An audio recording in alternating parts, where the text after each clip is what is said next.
안녕하세요. 어디서 말하기도 창피한 일을 겪었던 여자입니다. 저는 어디 가서 적어도 남 부끄러운 짓이나 떳떳하지 못한 일은 하지 않고 살았어요.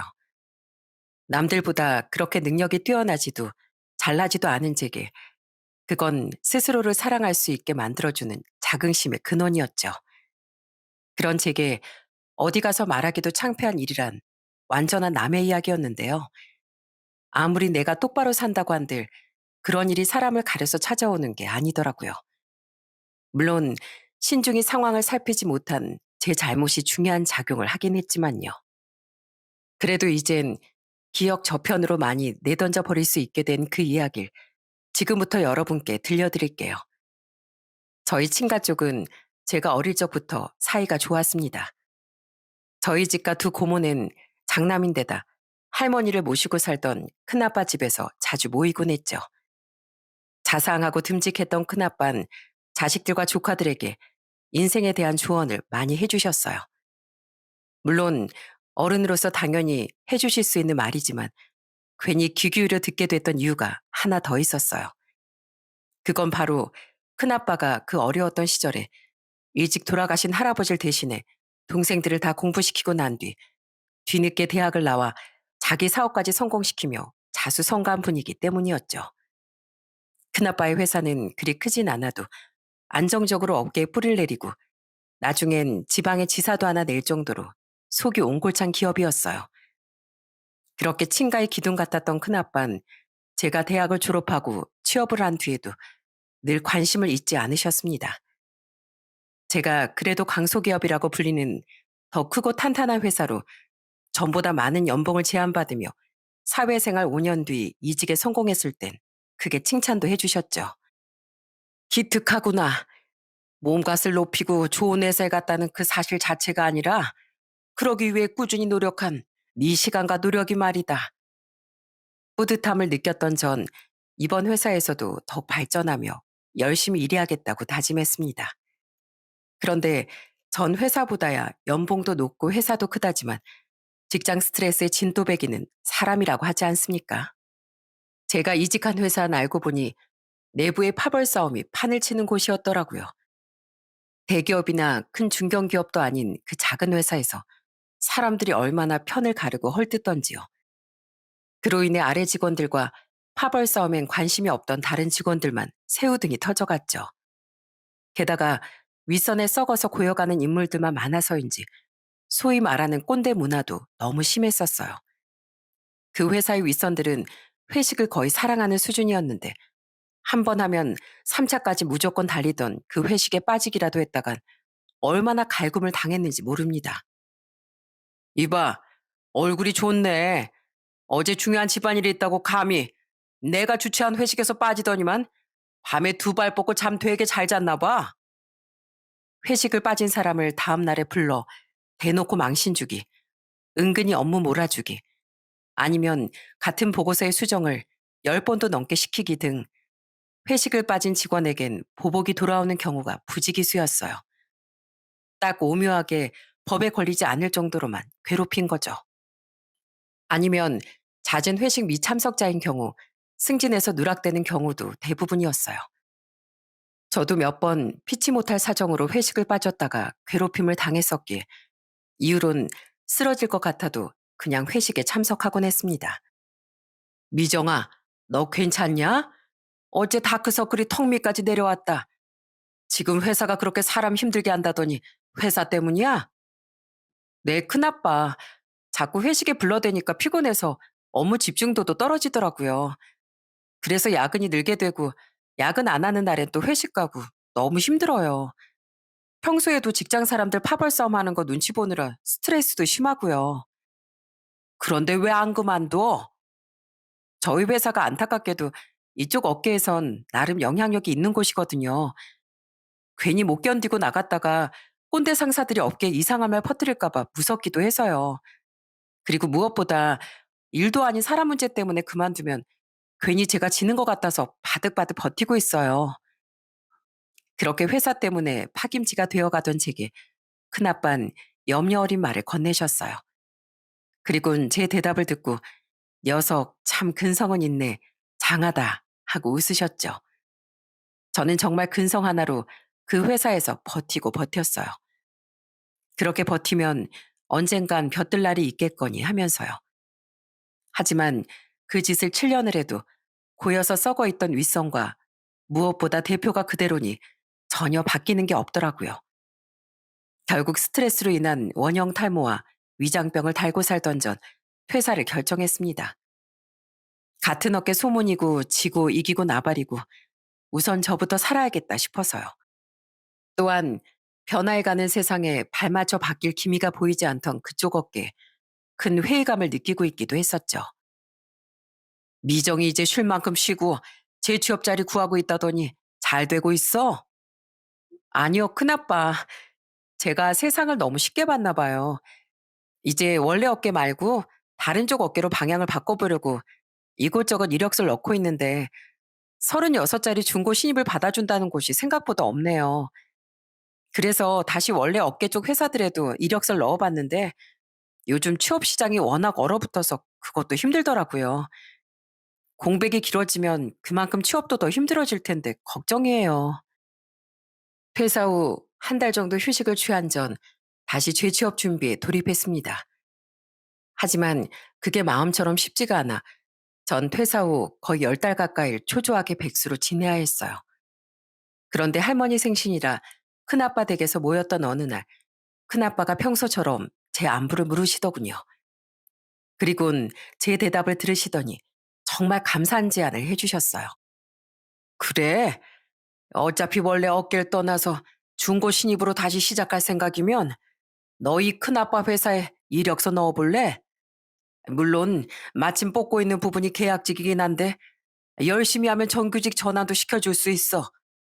그리고 이쪽 업계에서 이 큰아빠 회사 나름 전망 있는 곳이라 와서 일 배우면 네 발전에도 크게 도움이 될 거야. 그동안 지켜보니까 네가 끈기도 열정도 있는 아이 같아서 이 큰아빠가 제안해 주는 거야. 진짜요? 진짜 그래도 돼요? 대신 만약 네가 우리 회사에 들어온다고 해도 널 특별 대우해 주는 일은 없을 거야. 정해진 계약직 사원 연봉만큼은 줄 거고 정규직 전환도 공정하게 평가할 거야. 이 큰아빤 너에게 그저 기회를 주는 것뿐이야. 어때? 미정아, 우리 아버지 말씀대로 하면 이 오빠도 너무 좋을 것 같다.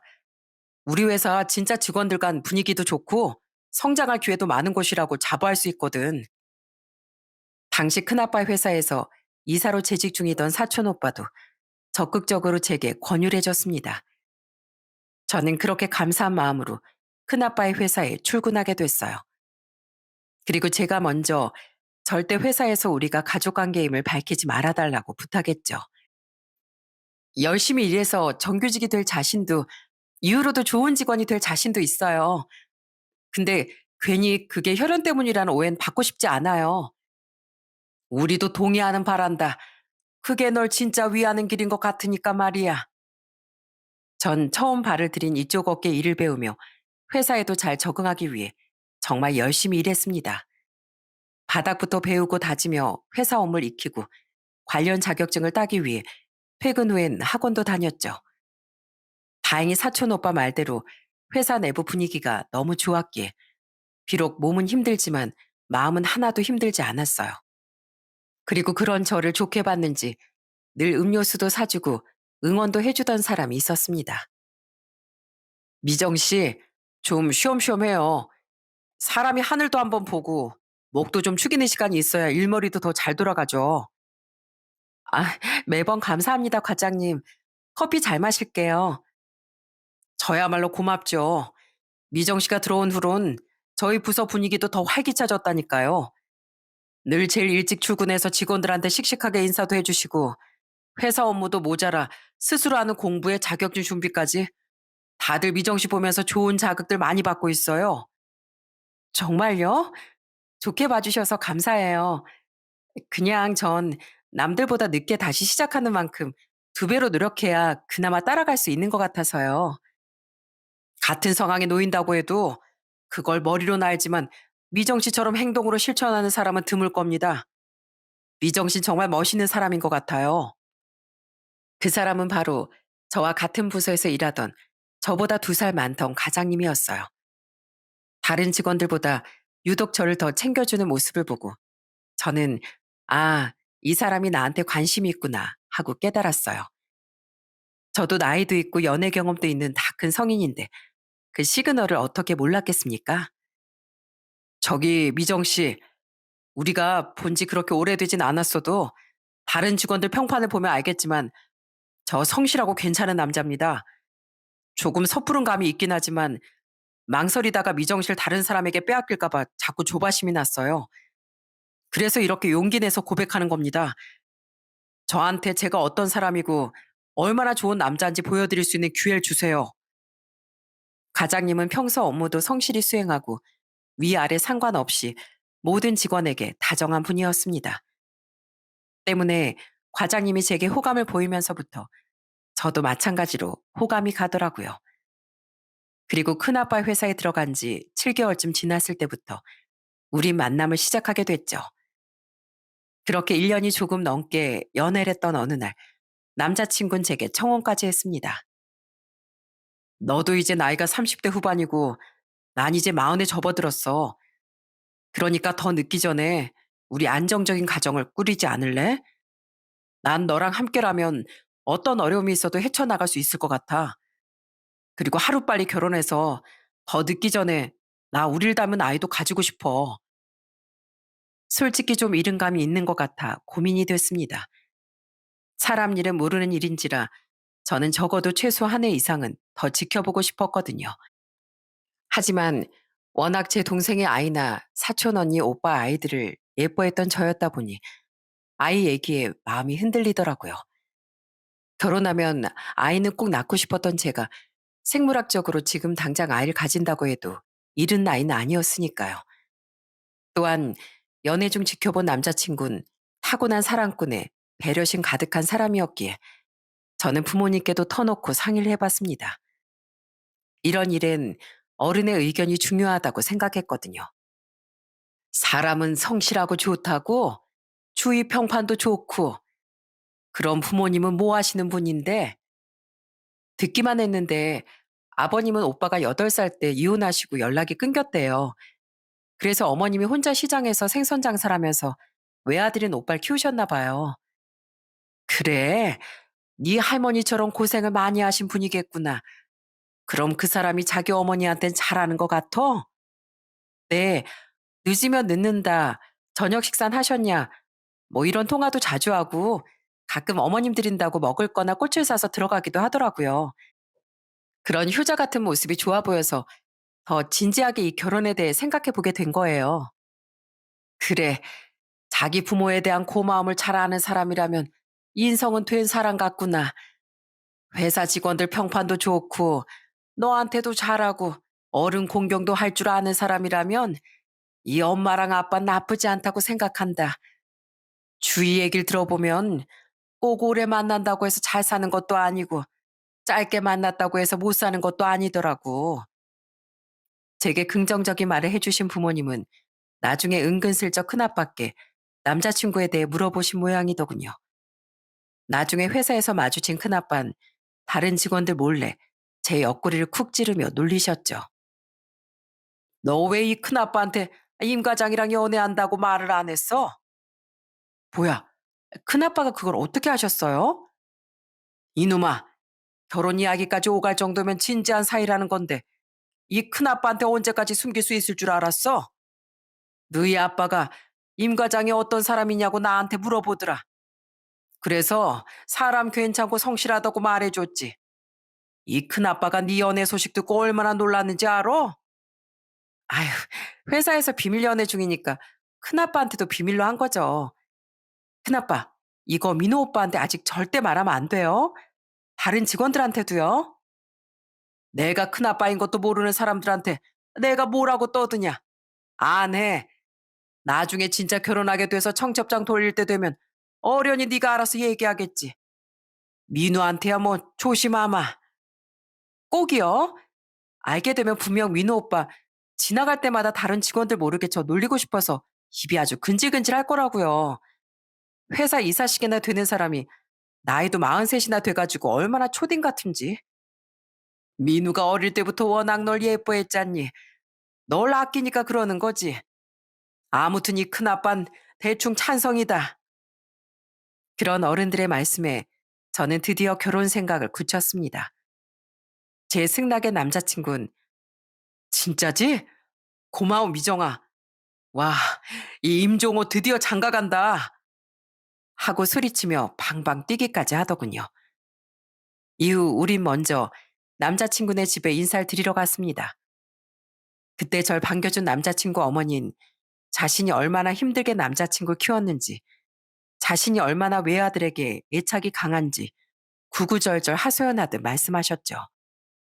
그 능력도 없고 무책임한 인간하고 사느니 차라리 혼자서 우리 종을 키우는 게 골백번도 맞다고 생각했다. 하지만 막상 이혼하고 여자 혼자 아이를 키우려고 보니 세상이 보통 험한 게 아니더라고. 너도 알다시피 요즘이랑은 좀 다른 세상이었잖니. 그렇죠. 정말 고생 많으셨다고 오빠한테 들었어요. 그래. 다행히 우리 아들은 엄마 고생도 알아주고 지 애비라 안 닮아서 성격도 착한 데다 사회생활도 성실한 어른으로 자라줬어. 종은 내 전부이자 희망이나 다름없었다. 솔직히 너도 우리 종호랑 같은 회사를 다니니까 알겠지만 그 회사가 남들이 보기엔 작아 보여도 나름대로 너희들 업계에선 입지도 있고 단단한 곳이라며. 대표님이 좋은 분이라 직원들 복지도 빵빵하고 마땅한 대가가 따라야 능률도 오른다면서 연봉도 높게 쳐주는 편이라지? 네, 맞아요. 그만큼 또 입사 경쟁률도 좀 있는 편이고요. 그래, 그런 쟁쟁한 회사에 들어가 과장까지 버티고 있는 우리 아들이 난 너무 자랑스럽단다. 그런 애가 대체 언제 결혼해서 나한테 손줄 보여줄까 싶었는데 드디어 이렇게 내가 며느리를 보게 되는 날이 다 오는구나. 아이, 어머니, 제 자랑 좀 그만하세요. 누가 들으면 제가 되게 남다른 인재인 줄 알겠어요. 네가 남다르지 그럼 뭐가 뒤처져. 아이고, 그래도 내가 손님 불러놓고 너무 내 아들 자랑만 했구나. 미안하다. 내가 우리 아들 얘기만 나오면 이렇게 정신을 못 차려. 이해해 주렴. 사람이 늙으면 할 말은 자식 자랑밖에 없더라고. 저기 뭐야. 그래서 부모님은 뭐 하신다고? 아빤 한 회사를 쭉 다니시다가 지금은 은퇴하고 이런저런 부업하면서 지내고 계세요. 엄만 꽃집 운영하고 계시고요. 남자친구의 어머니는 정말 남자친구가 전부인 분 같았습니다. 때문인지 계속해서 제게 남자친구 자랑을 하셨지만 그 정도는 이해했어요. 저희 할머니께서도 유독 자라면서 자신을 많이 도와줬던 큰아빠에 대한 애착이 강하셨으니까요. 하지만 그렇다고 큰엄마를 구박하셨던 것도 아니었고 오히려 큰아빠에 대한 강한 애착만큼 큰엄마도 예뻐하셨죠. 때문에 아들을 많이 아끼는 어른이라고 해서 며느리를 차별할 거라는 색안경은 끼지 않을 수 있었어요.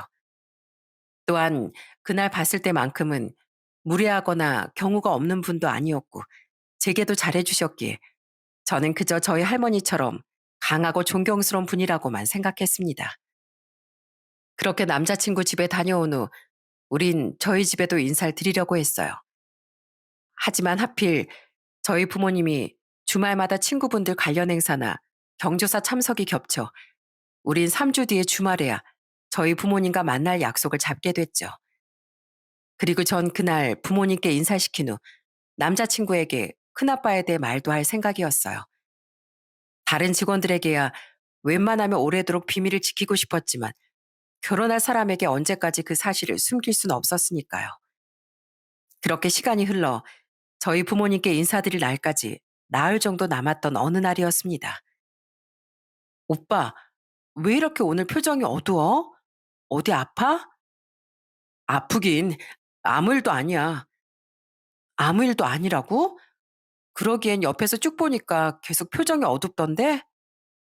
그냥 어제 어머니랑 좀 의견 차이 때문에 다퉈서 그래. 가족끼리는 종종 투덕거리기도 하면서 사는 거잖아. 그것 때문에 그러니까 진짜 신경 쓰지 마. 그날 보니 출근할 때부터 남자친구의 표정이 좋지 않더군요. 전 아무도 없을 때 노려 이유를 물어봤어요. 그리곤 어머니와 다퉜다는 남자친구의 말에 걱정도 되고 이유가 궁금하기도 했죠. 워낙 사이가 좋아 보이는 모자 사이였으니까요. 하지만 말하고 싶지 않은 데는 다 이유가 있겠거니 싶어 저는 위로의 뜻으로 남자친구의 등만 몇 번 두드려줬습니다. 그런데 그날 직원들과 점심을 먹고 회사로 돌아오던 때 저는 그 모자가 다퉜다는 이유를 의도치 않게 알게 됐어요. 야, 김미정. 그날 전 남자친구와는 다른 무리의 직원들과 식사를 했었습니다. 그리곤 다 함께 여유롭게 회사 건물로 들어가려는데 누군가 건물 앞에서 제 이름을 크게 부르더군요. 놀란 저와 다른 직원들 모두 소리의 근원지를 찾아 고개를 돌렸어요. 그때 씩씩대며 제게 다가온 목소리의 주인을 본 순간 저는 깜짝 놀라 소리쳤습니다. 어머님? 어머님은 개뿔. 아줌마라고 불러 이거사. 그 사람은 바로 남자친구의 어머니였어요. 대체 이분이 여기까진 왜 찾아왔는지, 그리고 왜 저렇게 화가 난 얼굴로 절 부른 건지 도저히 이유를 모르겠더군요. 하지만 이어진 남자친구 어머니의 말에 전 이루 말할 수 없는 황당함을 느끼게 됐습니다. 야, 너 계약직이라며? 네? 네. 그걸 왜 인사 왔을 때 진즉 말을 안 했어? 난 그것도 모르고 우리 아들이랑 같은 정직원인 줄 알고 널 며느리로 받아주려고 했던 건데 내가 어제 아무 생각 없이 궁금해서 우리 종호한테 물어봤다. 종호는 과장인데 결혼할 그앤 대리쯤은 되는 거냐고. 그러니까 걔가 네가 정직원도 아닌 계약직이라잖아. 곧 정규직으로 전환은 될 것 같다는데 그걸 누가 장담해? 그 나이 여태 자리도 못 잡고 계약직? 하마터면 까맣게 모르고 사기당할 뻔했네. 아니, 오빠가 어련히 알아서 말한 줄 알았죠. 그리고 설사 말을 안 했다고 해도 어머님이 물어보시지도 않았는데 대뜸 저는 계약직 사원이라고 말씀을 드렸어야 했나요? 가뜩이나 저도 긴장해서 준비해간 말도 제대로 못한 마당에요. 그걸 가지고 사기라뇨? 진짜 자다가 봉창 두드리는 소리를 들은 기분이었어요. 그러니까 남자친구의 어머니는 뒤늦게 제가 계약직 직원인 걸 듣고 기함을 해서 여기까지 달려왔던 겁니다. 저는 너무 어안이 벙벙해서 따졌어요. 그 옆에서 다른 직원들은 놀란 표정으로 이렇게 수군대고 있었죠. 뭐야, 종호? 과장? 그럼 임종호 과장님 얘기 아니야? 세상에, 두 사람 비밀 연애 중이었어? 그러게, 저 사람 임 과장님 어머니인가 봐. 두 사람 결혼 얘기까지 오갔나 본데? 근데 좀 심하다. 계약직 예비 며느리가 아무리 마음에 안 들어도 그렇지. 저렇게 찾아와서까지 포악을 부려? 그런 수군거림에 제 얼굴은 빨갛게 달아올랐습니다. 이런 식으로 비밀 연애가 폭로되는 건 정말 원치 않았으니까요. 하지만 이미 이성을 잃은 것 같은 남자친구의 어머니는 제게 삿대질까지 하며 계속 소리쳤어요. 사기지 그럼. 너 솔직하게 말해봐. 나이도 많고 능력도 없는 네가 대체 우리 아들을 뭐로 꼬신 거야? 뭐 몸으로라도 꼬셨냐? 그렇다기엔 별 볼 일도 없는데 뭘. 뭐라고요? 내가 어제 하도 기가 막혀서 우리 아들한테 당장 헤어지라고 난리를 쳤다. 그런데 걔가 싫대. 우리 아들이 웬만하면 내 말을 듣는데 어젠 싫다고 고집을 부리더라. 그래서 내가 너한테 아주 개망신을 줘서 주제 박시켜주려고 여기까지 왔다. 그래야 우리 아들도 보는 앞에서 네가 자존심 상해서라도 헤어진다고 말하지. 야, 내가 우리 아들을 얼마나 금지옥여 키웠는지 알아? 그런데 감히 고작 계약직 사원인 네가 본사 과장인 우리 아들을 넘봐? 저기요, 일단 그만하시고요. 우리 자리 좀 옮기죠. 여기 제 회사 앞이에요. 이게 무슨 민폐예요? 왜? 창피하냐? 너도 너랑 우리 아들이 수준 안 맞는 거 정도는 아는 거지? 사람들 앞에서 더 망신당하기 싫으면 당장 헤어진다고 말해. 같은 회사 다닌다고 급도 같은 줄 알아? 사실 이 어느 부잣집 딸한테 장가 보내도 꿀릴 거 하나 없는 우리 아들을 고작 퇴직하고 부업에 꽃집하는 부모도 너한테 장가 보내기 진즉부터 싫었어. 그래도 우리 아들이 좋다니까 그 정도는 그냥 넘어가 주려고 했던 건데 계약지? 당장 헤어진다고 말 못해? 얼른 말해. 네, 헤어질게요. 아무리 사람이 좋아도 부모가 이런 몰상식한 사람인데 저도 그런 집안에 시집가기 싫습니다. 우리 집안이 별로라고요? 저희 아빠 비록 중소기업이긴 해도 임원까지 지내고 퇴직하셔서 부업으로 중소기업에 강의도 다니고 컨설팅도 다니는 분이세요. 벌이도 벌이지만 명예롭고 존경받는 분이라고요. 저희 엄마도 누구보다 열심히 사신 분인데 아줌마가 뭔데 저희 부모님을 고작이라고 폄하해요? 아줌마가 뭔데요? 이게 헤어진다고 말했으면 끝난 거지. 어디서 건방지게 대들어? 왜, 안 돼요? 이젠 저랑 아무 사이도 아닌 아줌마한테? 게다가 감히 저희 부모님을 욕되게 한 사람한테 제가 목소리 좀 높이는 게 뭐가 어때서요? 아줌마 아들이 여느 부잣집 사이로 내세워도 안 꿀린다고요? 조건으로만 따지면 그런 부잣집 딸들이 더 어리고 잘난 남자 만나지. 왜 생선장사하는 집안 아들을 만납니까? 직업에 귀천이 어디 있겠냐만 너무 화가 난 나머지 저는 그 아줌마의 직업까지 들먹였습니다. 그 아줌마가 먼저 저희 부모님의 직업을 가지고 시비를 걸었으니까요. 그러자 그 아줌만 내로남불처럼 발끈하더군요. 생선 장사가 뭐가 어때서? 네가 뭔데 내가 힘들게 돈 번 세월을 폄하해? 생선 장사는 잘못 없지만 아줌마가 먼저 저희 부모님 일을 들먹였으니까 똑같이 현실적으로 말해드린 것뿐이에요. 왜 아줌마는 되고 난 안 돼요?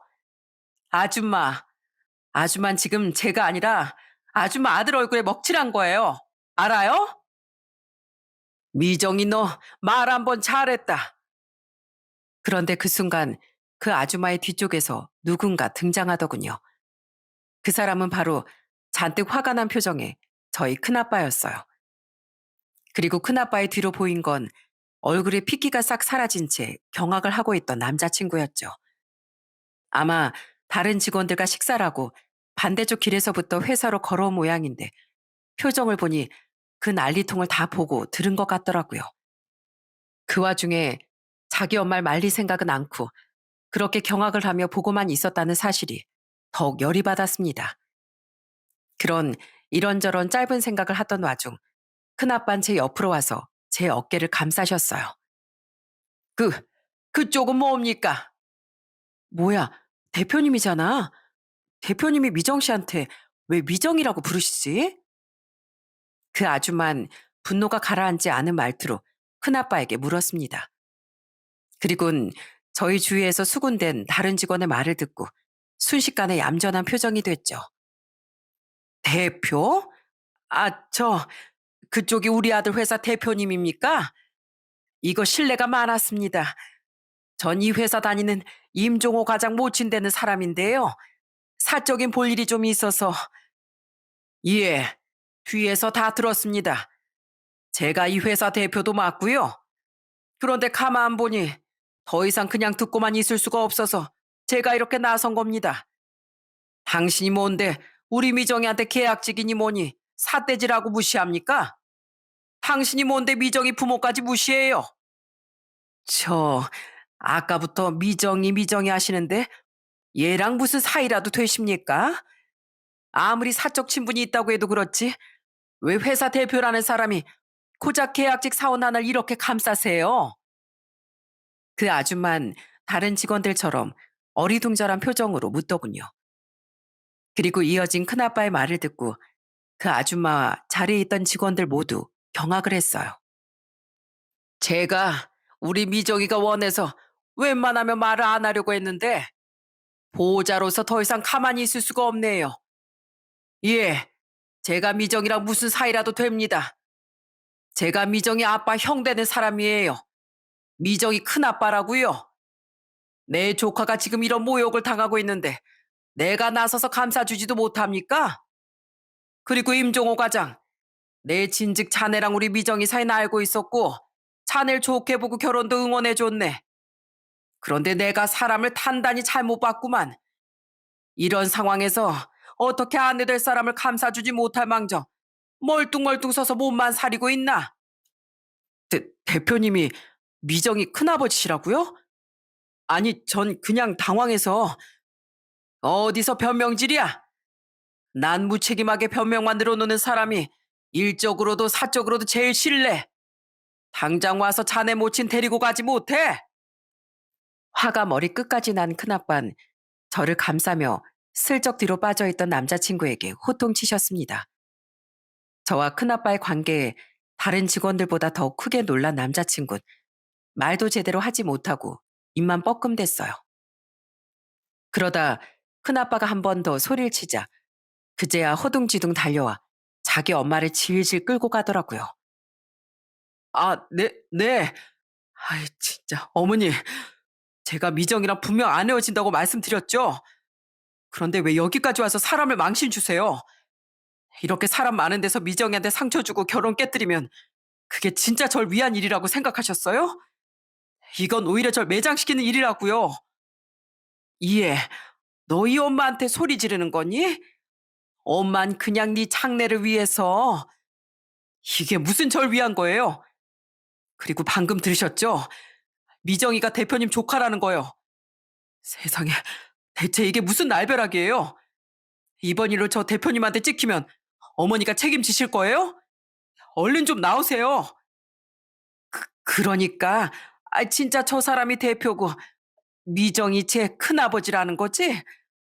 아이고, 쟨 왜 그런 중요한 걸 너한테 말도 안 했다니? 어쩌냐, 이거. 어? 저기 대표님, 제가 정말 죄송합니다. 대표님의 귀하신 조카인 줄도 모르고. 예, 미정아, 내가 다시 연락해서 사과하마. 미정아. 한편의 코미디가 따로 없었어요. 그 아줌만 질질 끌려가면서도 큰 소리로 저와 큰아빠에게 사과를 하더라고요. 그렇게 그 자리엔 놀라서 수군대는 직원들과 큰아빠와 저만 남게 됐죠. 그리고 건물 유리문 안에서 지켜보고 있던 건지 갑자기 사촌 오빠가 건물에서 나오며 상황을 수습했어요. 자자, 다들 들어갑시다. 점심시간 거의 다 끝났어요. 저기 미정아, 괜찮아? 세상에, 너 임 과장이랑 연애 중이었어? 그렇게 됐어. 오빠도 보고 들었으면 알겠지만 이젠 과거일 뿐이야. 방금 헤어졌잖아. 야야, 당차게 말 잘했어. 그리고 결혼하기 전에 저런 집안인 걸 알게 됐으니까 오히려 그냥 행운이라고 생각해. 민우 말이 맞다. 하늘이 도운 게야. 설마 너 이런 꼴을 봤는데도 여전히 결혼할 거라는 말은 안 하겠지? 부모를 보면 그 자식을 안다고. 이 큰아빤 절대 반대니까 꿈도 꾸지 마라. 네 부모한테도 내가 다 말해줄 거야. 감히 내 조카를 건드려? 흠, 이제 밝혀질 건 다 밝혀졌겠다. 저는 다 포기하고 큰아빠와 사촌 오빠의 위로를 받으며 사무실로 돌아왔습니다. 사무실 사람들은 제 눈치를 보기도 하고 대놓고 사실관계를 묻는 사람도 있었어요. 기운이 쭉 빠진 전, 네, 전부 맞아요. 뭐든 숨겨서 죄송해요. 하고 민망한 듯 대답해줬죠. 그래도 제가 회사 생활을 허투루 하진 않았는지 많은 분들이 절 위로도 해주시더군요. 자기 엄마를 어디까지 데려다 준 건지 한참이 지나서야 남자친구는 사무실로 돌아왔습니다. 그 후 대표실에 불려가 다시 한번 주의를 받았더라고요. 그리고 그날 퇴근한 후 아무 말도 없이 퇴근하던 절 붙잡고 남자친구는 제게 싹싹 빌었어요. 미정아, 우리 어머니 행동 내가 대신해서 10번이고 100번이고 사과할게. 기분 많이 상했지? 저, 그런데 왜 대표님하고의 관계 나한테 말 안 해줬어? 우리 집에 인사드리고 난 후에 말할 작정이었어. 사람들한테 괜히 오해받고 다니기 싫어서 숨겼던 거고. 근데 지금 중요한 건 그게 아니잖아. 대표님이 우리 큰아빠면 어떻고 아니면 어때? 오빠네 어머니 상관이 있는 것 같았지만 난 오히려 그게 더 추악하다고 생각했어. 뭐? 추악? 추악. 이제 남남인데 내가 못할 말이 뭐야?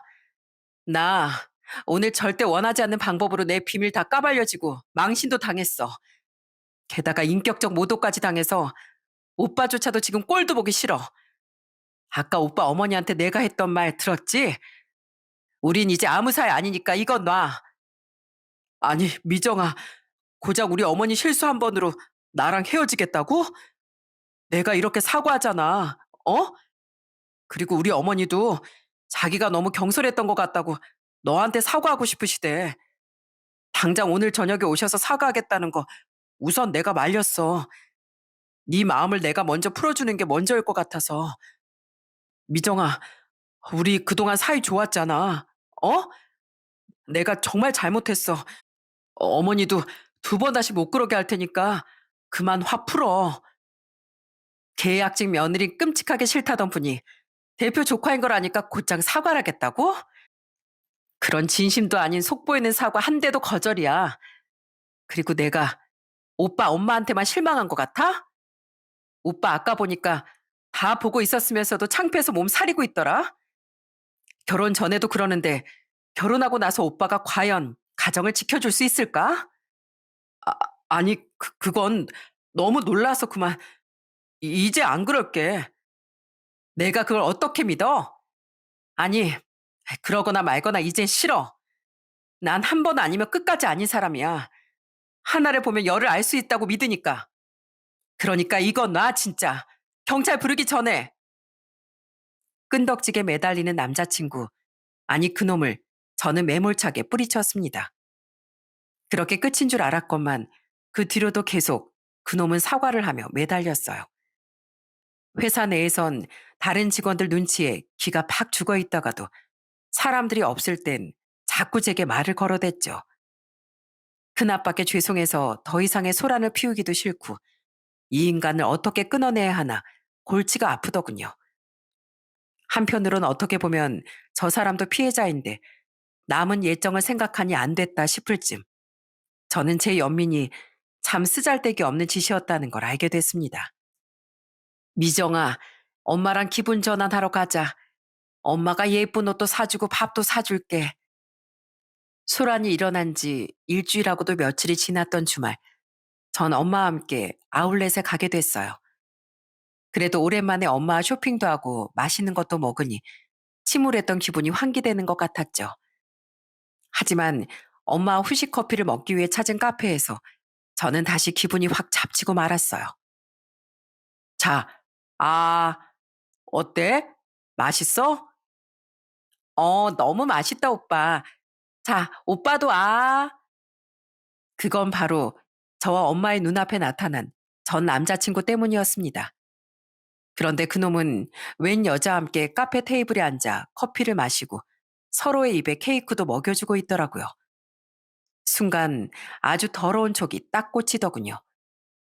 저는 저처럼 놀란 엄마를 두고 그 테이블로 다가가 큰 소리로 말을 건넸어요. 야, 임종호, 너 여기서 뭐 하냐? 이 여자 누군데?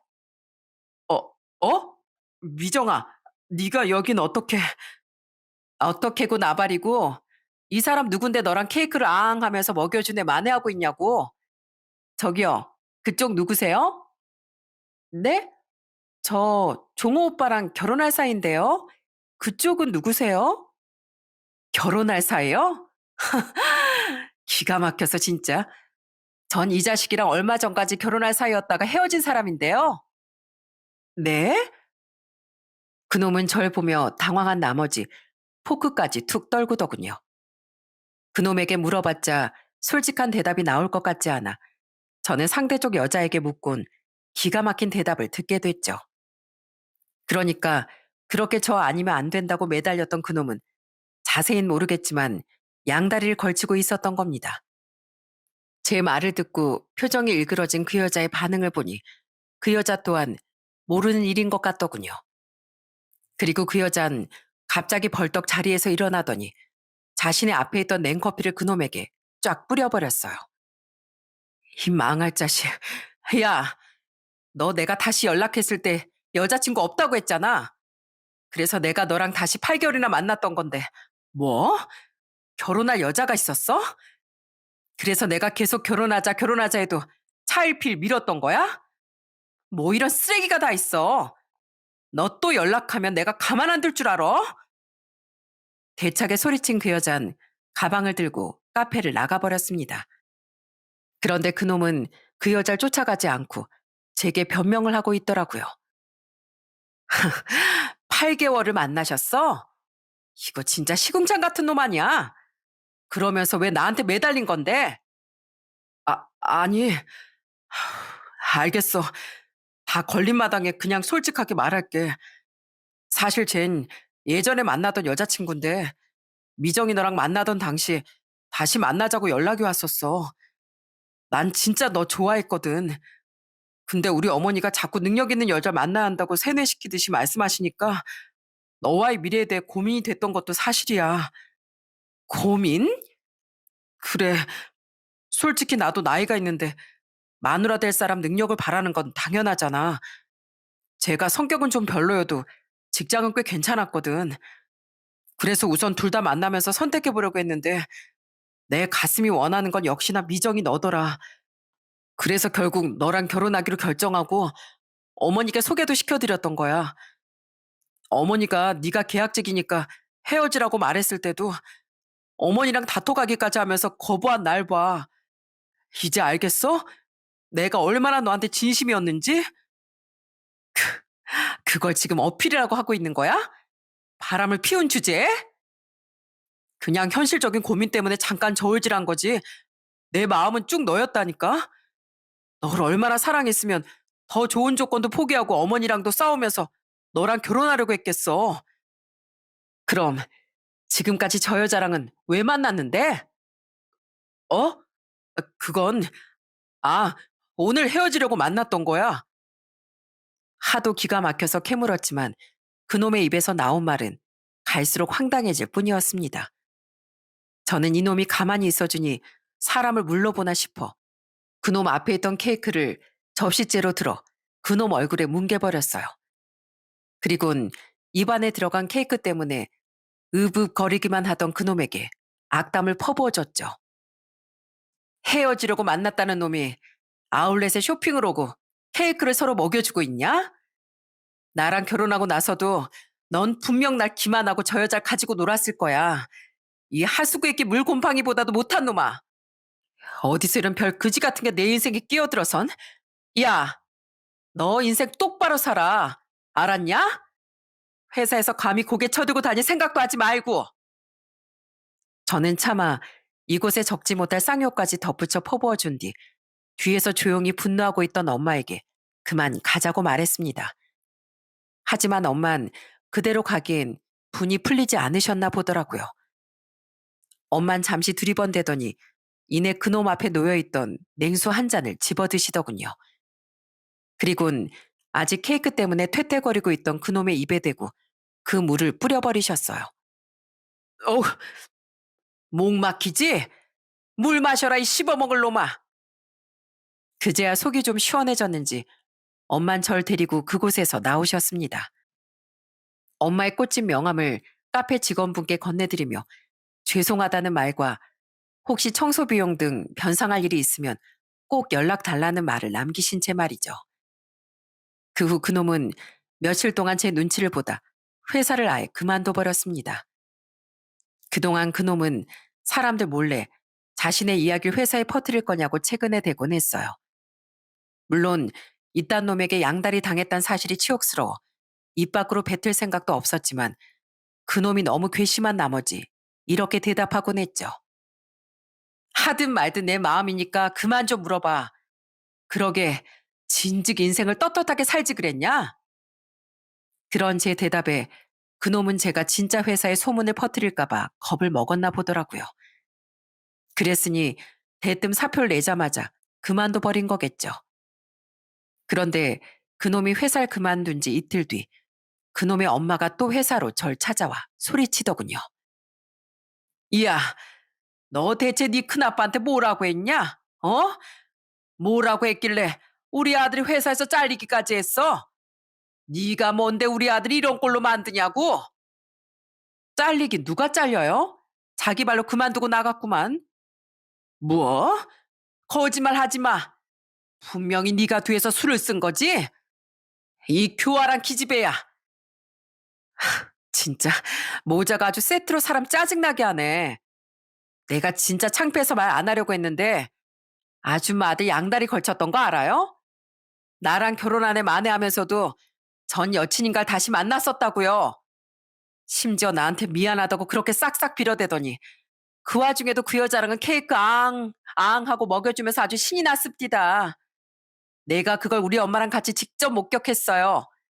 그걸 제가 회사에 퍼뜨릴까 봐 지레 겁먹고 자기 발로 그만두고 나간 거구만. 왜 이렇게 엄한 데 와서 삽질이에요? 좀 가요, 가. 아, 진짜 무당집 가서 살풀이라도 해야 되는 거야, 뭐야? 우, 우리 아들이? 제 말에 그 아줌만 합주기가 되어 주위 눈치를 살피더군요. 그리곤 누군가 업무 방해라며 경찰을 부르려고 하자 냅다 줄행랑을 쳐버렸죠. 진짜 조용히 좀 지내고 싶었건만 자꾸 저를 회사에서 화제성 강한 스타로 만들어주던 그 아줌마 때문에 얼마나 약이 올랐는지 모릅니다.